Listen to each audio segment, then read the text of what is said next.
I'm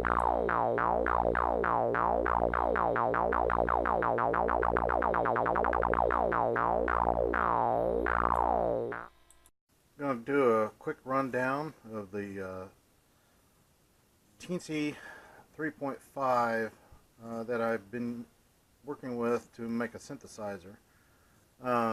Right now you're seeing it as I use it. This is a USB plug, so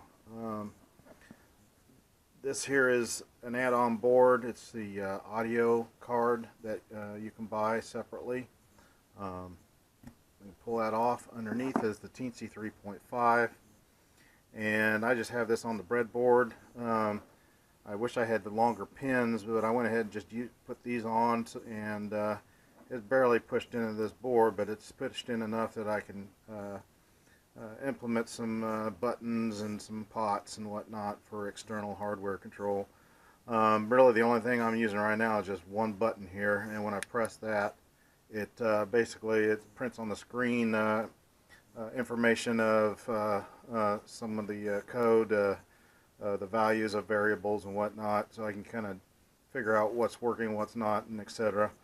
But to go over this real quick, the 3.5 Teensy has a built-in USB over here, and it has a built-in SD card over here. Let's see here. Yeah, right here's the SD card slot. This is the Cortex F4 chip. This one is I think it's about 120 megahertz, and it has about 512 megabytes of flash memory. I think it has like 192 kilobytes of RAM. Just look up the specs, you'll find out what it really is, because I don't have it all memorized.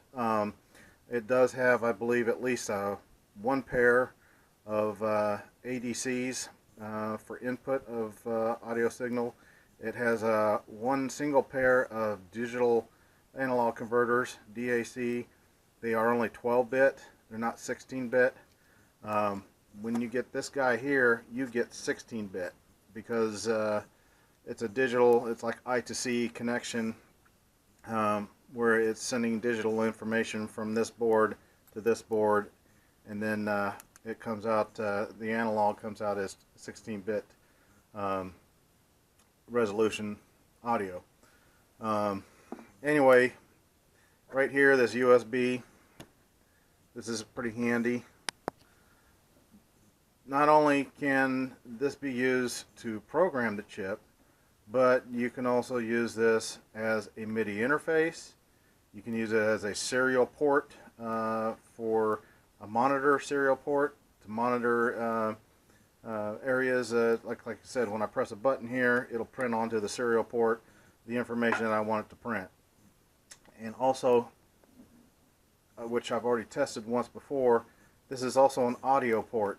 So you can do USB over, you can do audio over USB, you can do MIDI over USB, and you can have a serial monitor over USB all at the same time, which is just freaking awesome. Awesome. Anyway, this is the board here. That's the audio card. I use it because I like to have the use of that analog port. It goes on here, just sits on top and clicks on there, and it has a little headphone jack right here, and I just plug in like that, and then I can hook it into my mixer. Actually I have a Firewire audio keyboard that I plug it into to get the audio to play on my computer, but I could just essentially get it to start playing over like a cassette tape adapter, or what have you. It's analog. Anyway, like I said, this card also has an SD card reader. This little audio card that goes on top. Don't have to have this card to get the sound off of this chip. It can go through the USB audio. Also, we could do 12-bit audio straight out of the chip itself, but it's only 12-bit. resolution. Um, there's not much else to cover with this, so I think I'm gonna just kind of show what the thing looks like.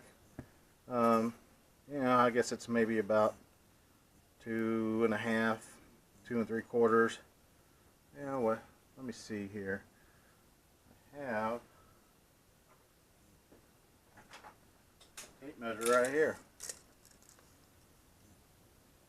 Yep, about 2.5 inches long, and I don't know, 3/4 of an inch wide. And it's just it's pretty freaking amazing when you see the rest of this video. It's just, I barely scratched the surface. The video will be showing only 13% of the memory being used on this thing. I think it's going to have 8 different notes at the same time, 2 oscillators per note, and I think it's got a lot of potential. Anyway, I'm going to go ahead and wrap this up. I'm going to take it upstairs. I'm going to hook it up to my computer and then record some control video of me controlling it and then playing it. So anyway, here we are upstairs. Got my board right here, and it's not plugged in yet. I'm going to show on my computer. Got a screen, got a keyboard right here. I've got an audio input right here. Hear that? Anyway, I'm going to have a USB cord here. It's already programmed with the code, so I'm just going to go ahead and plug this in. Then I'm going to plug the USB in, and you can see it's on now, and that it computer recognized it as a port. And what I need to do now is, I don't know if we can see this all at the same time, probably not, but on the computer itself I have to start up my Midi Interface, which is basically a GUI I made, and it already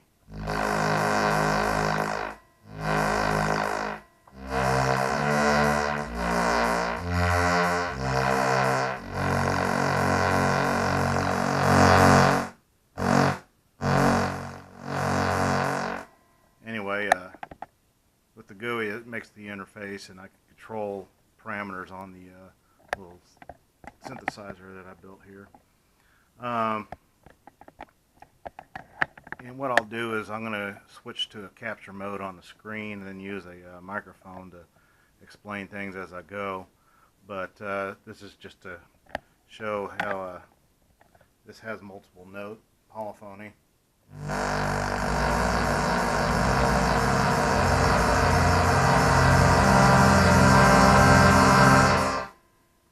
And for some reason when I start it up, there's a bug in it of some sort that it wants to use the LFO.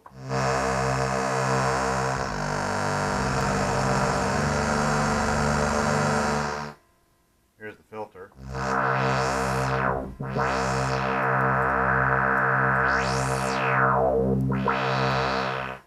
Anyway, I'm going to switch to capture mode and continue from there. Okay, now we're going to do a screen capture of all of the parameters, and the GUI I made is right here, and it acts as a MIDI interface. When I click that and I find the output, here's the Teensy. So it's got a little smiley face. This is built from controller. Anyway, this is the Teensy MIDI interface, and I gotta make just this quick adjustment for a bug I haven't fixed yet, and I can hit a key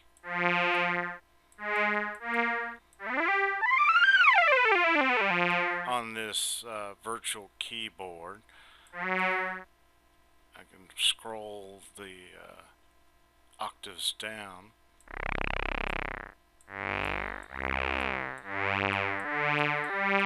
And then I have the keyboard itself that's in front of me.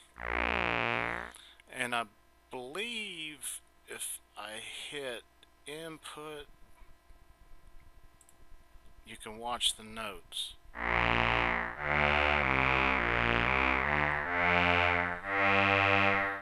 The blue pieces is there. But I'm going to shut that off. And I got to hit a controller here somewhere. There we go. Anyway, this is my GUI that I made, and there's a lot of things up here we won't go over right now. This is how I control the Teensy. Over here is the oscillators. This is to control the volume of the first and the second one, and this is the first one, and this is the second one, and you can choose like square wave, and we'll just play that one.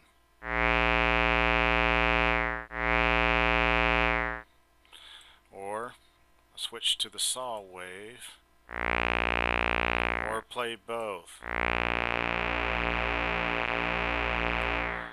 And over here is detune.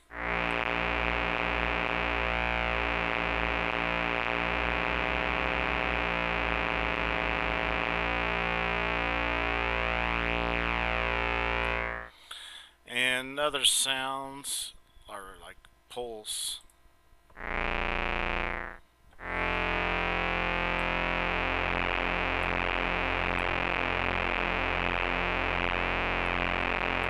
And over here is where you can control the pulse width.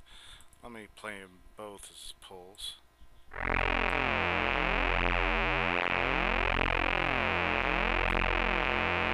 Here's the filter.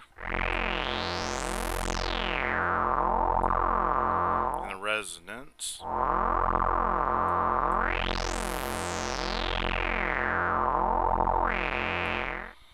Why don't we get back to a saw wave? This is my volume. And this is the amp ADSR.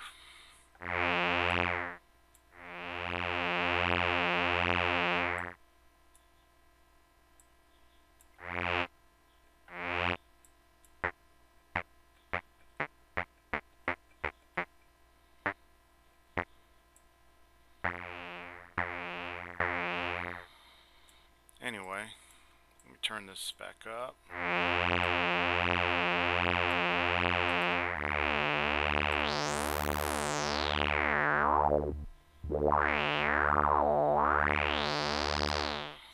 This is for the filter envelope, and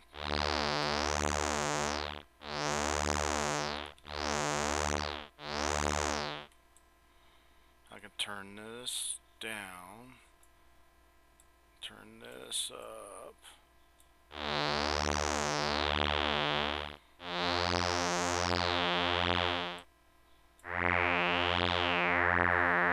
And need some work. I need to get it to peek out a little bit further and dive back down. But anyway, it's a beginning.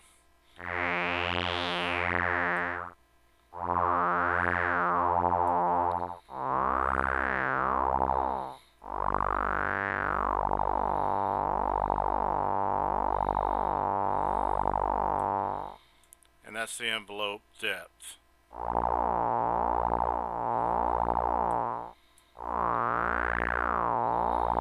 So you can turn off the envelope turn it halfway on, turn it all the way on. So I'm going to turn it back off so we can.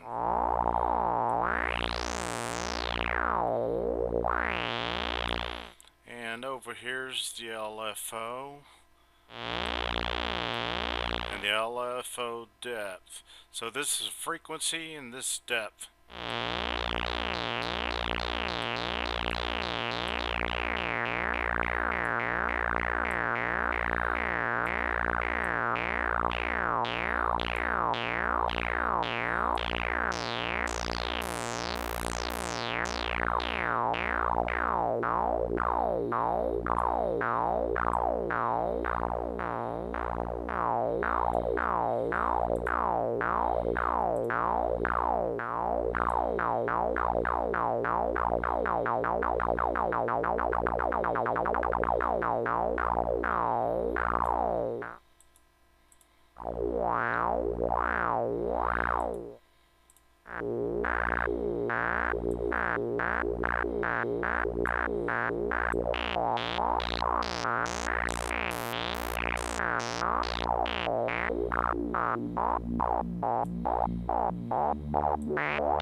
And sample and hold.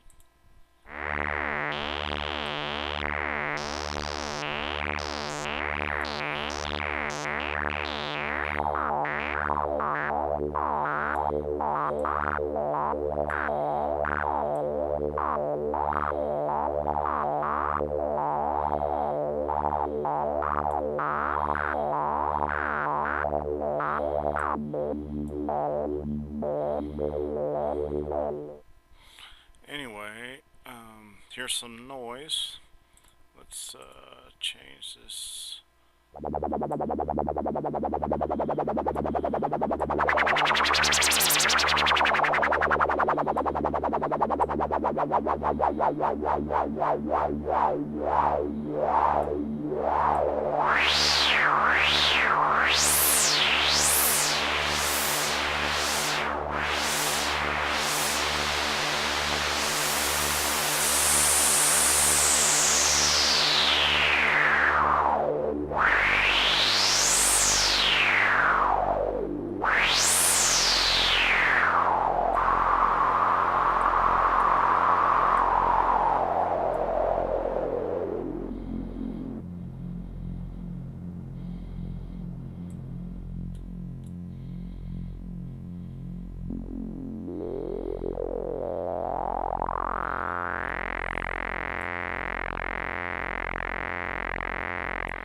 And just to play around with it a little more, over here is the pulse wave. Let me go up a little bit on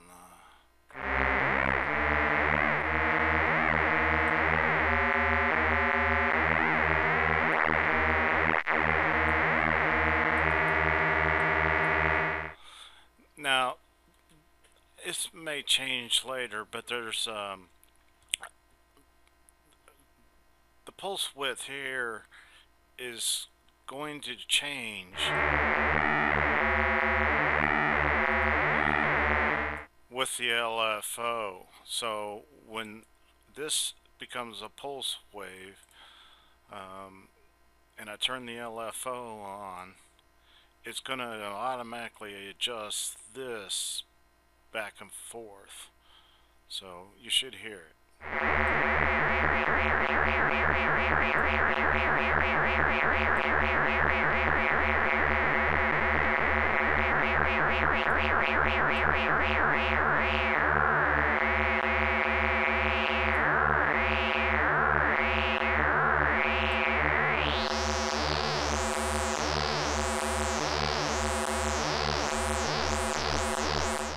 Anyway, that's kind of a cool little added feature. I grabbed that from the example synth that I based this on, but I had to completely start over from the beginning with this, and there's hardly anything left of the original code that I used. I think we've covered, let's see, the D-tune's pretty cool.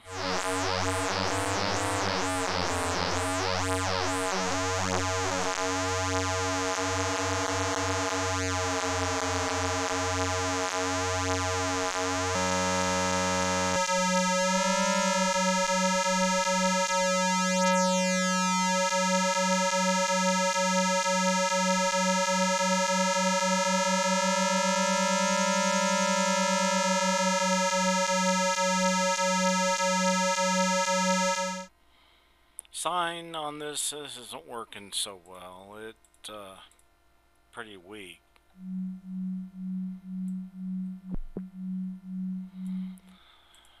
Saw is pretty good.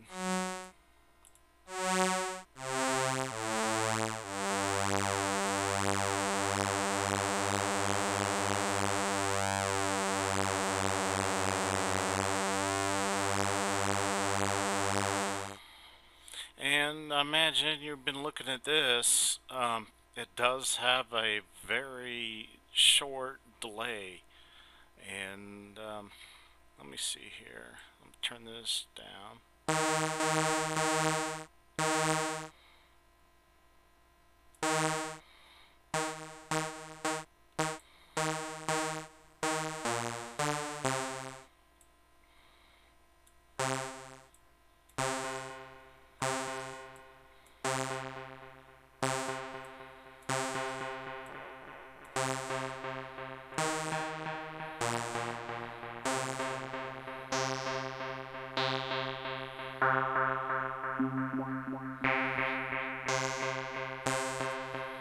Kind of cool.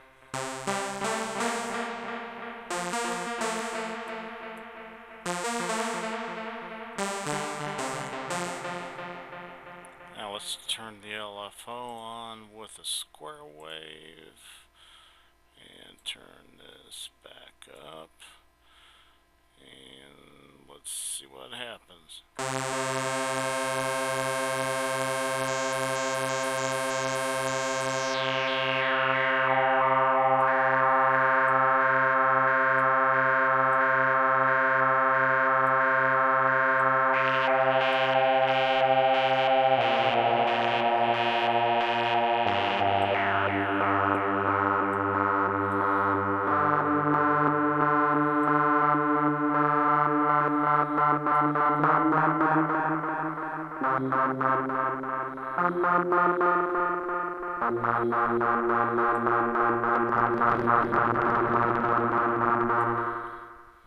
More like a reverb there. Anyway, that's about all I got programmed right now. Over here, these two, you could actually put 3 in, 4 in. If I made it 3 and cut polyphony down to like 6 notes, that would be 18 oscillators possible all at once. Right now, with 8 notes polyphony, I'm using 16 oscillators max. Not too bad. What else should we cover? Anyway, that's the GUI that's controlling the synthesizer, and let's see if I can pull this up. Here's the code, and I'm using Arduino to program it. And right here this is all this right here is patching of modules. Let me see if I can pull that up. Where are we at here? Okay. See if I can pull this over. And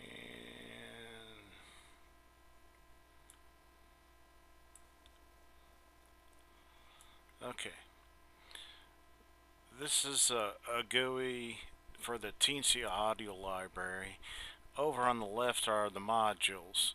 You click on a module and it puts it into the main screen here, the work table, I guess you might say. Why don't I see if I can't get this smaller?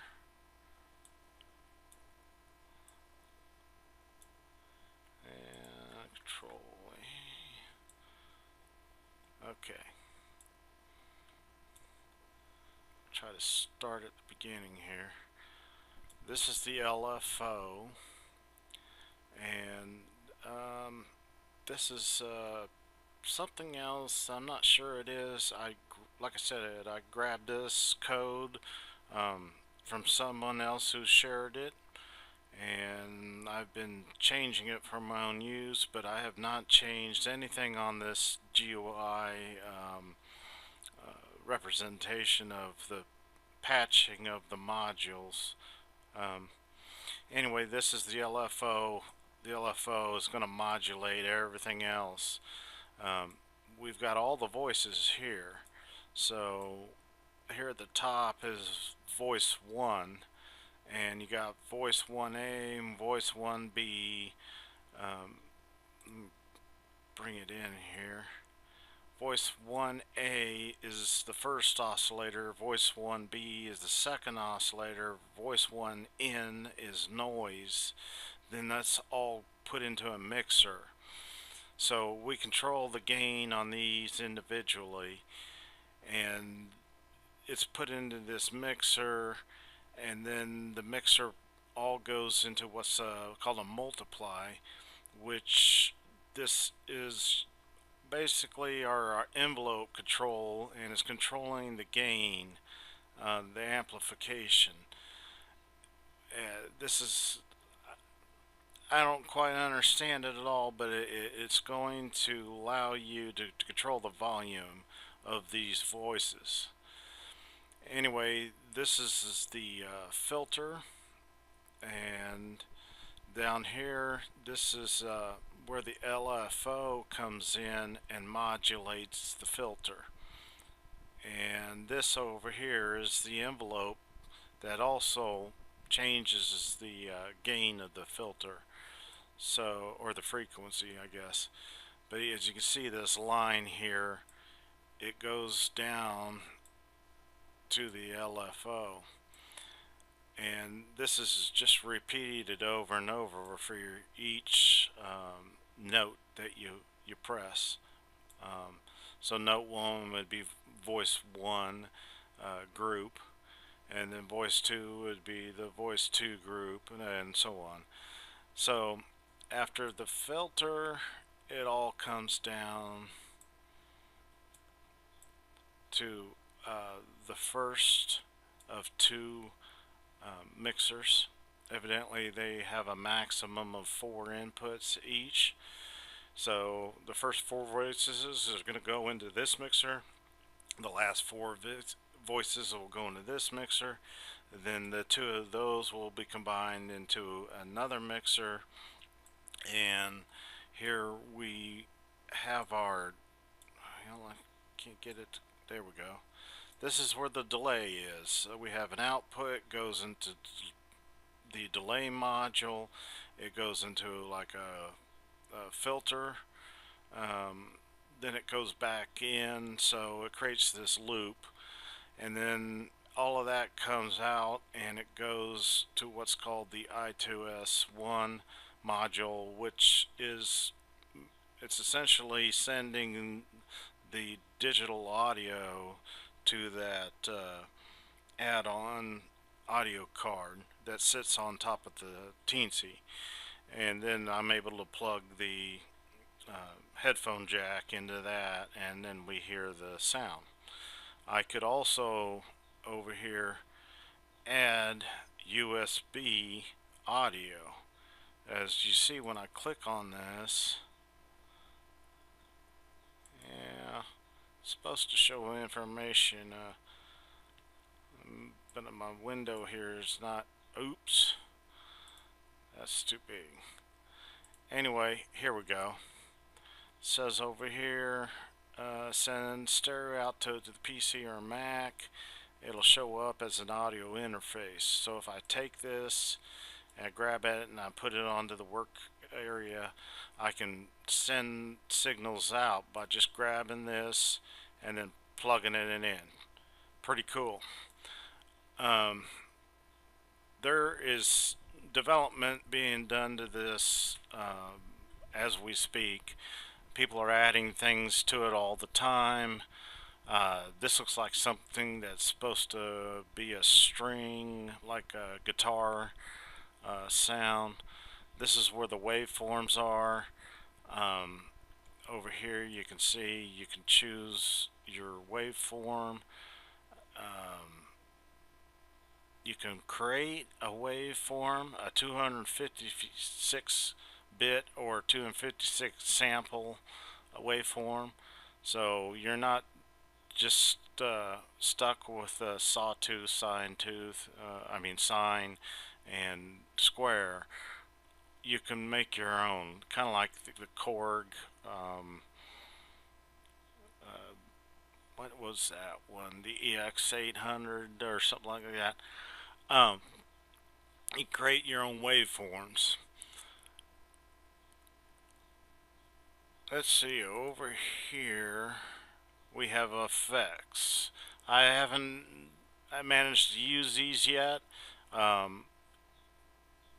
This delay was the first effect to come out, so it's right here. And evidently there's like 7 different or 8 different taps, 0 through 7. So that's what you're seeing here. I have seen where ping pong delay has been made using this.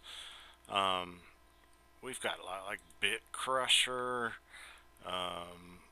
We've got a reverb, a flanger, a chorus, and like I said, things are being added to this as time goes by. There's development being done to it. This is the filter. Here's your basic filter, and you know, here's when you go to program in it, like here's filter frequency, resonance, octave control. If I can find this, I'm gonna look over here. Yeah, here's the filter. It's called voice filter. Voice 1, voice 2, voice 3. And we can see that. Oops. Right here.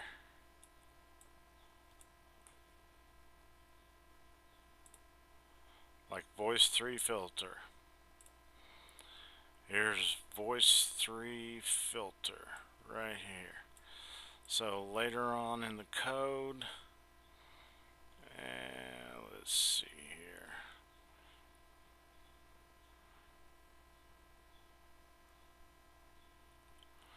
Let me look here. Here's where this is the filter ADSR state machine that I used, and here's voice 1 filter envelope, and it's controlling the amplitude. Let's see, where is the actual filter loop frequency? See, I don't even have this thing all the way down. Let me go further on down here where the parameters are. And here's sustain, release, and balance, detune, LFO frequency, shape, noise, filter. Here we go. Voice to filter frequency. It's going to be whatever the CC value is in an array, and then there's a little math function that goes with it. So we only have a range of 128 values, and then take whatever the control change value is and multiply it by 80.55. I'm probably going to have to do a lot of changing to these math values to tweak this in, to tune the synthesizer in better. But anyway, you can see that we have essentially 8 filters, virtual filters here, and this is where they're at. Same thing with the noise source. That's where this is, the control for it. And anyway, it's taken them almost 2 to 3 weeks for me to figure this out and write all this code to control this chip and create these sounds like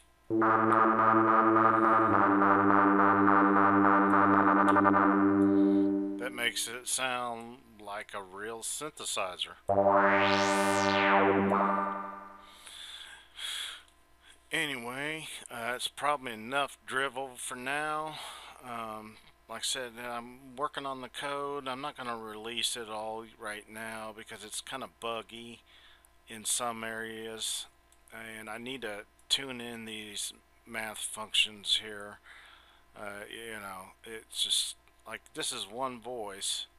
When I trigger a voice, this is when it will create the routine to change MIDI note to a frequency. This is where the ADSR envelopes state machine is, and as soon as it senses that there's a note triggered, it will go through this routine of first wait for the note trigger. If there is one, then go to the next case and start up the attack time on the amp, and then it tells it to go to the next phase, but it also checks to see if you let go the key, which would make it jump immediately to the release phase. So after you get the attack started, it waits a certain amount of time, then it goes to the decay case. So the decay case is here. Decay will wait a certain amount of time, and then you can reach the sustain level and stay there. So once it gets there, actually this case says immediately go to the sustain case and stay there until you let go of the note, and then it goes to the release stage. And then this is the filter, and it's essentially the same thing. I got to work on this though, because it's not peeking out and hitting the bottom like it should be. And then here's voice number 2, as you can see right here. But for the for loop, it's the number 1. I just use a for loop from 1 or 0 to 7, and it just goes over and over and over until it's serviced all of them. Anyway, that's enough drivel. It's been a 30-minute video, and I think that's long enough. And if I can come up with some other stuff, I'll add in to later videos. But this is a very good beginning for such a tiny little synthesizer on essentially one chip. And I'm hoping I can figure it out how to make combinations so that we have maybe more oscillators per note, and so when I detune, let's say the middle oscillator stays the same, but this oscillator will go up, and the third oscillator would go down, and fatten it up real good. I need to be able to put a delay on the LFO, control the LFO a little bit better. You know, I need to add pitch bend and more effects, and really push the chip as far as it can go on not only the oscillators but the DSP and the effects. And it's just a matter of more code and some crafty thinking. Anyway, thanks for checking out the vid, and subscribe or whatever. Stay tuned, and this will evolve as time goes by.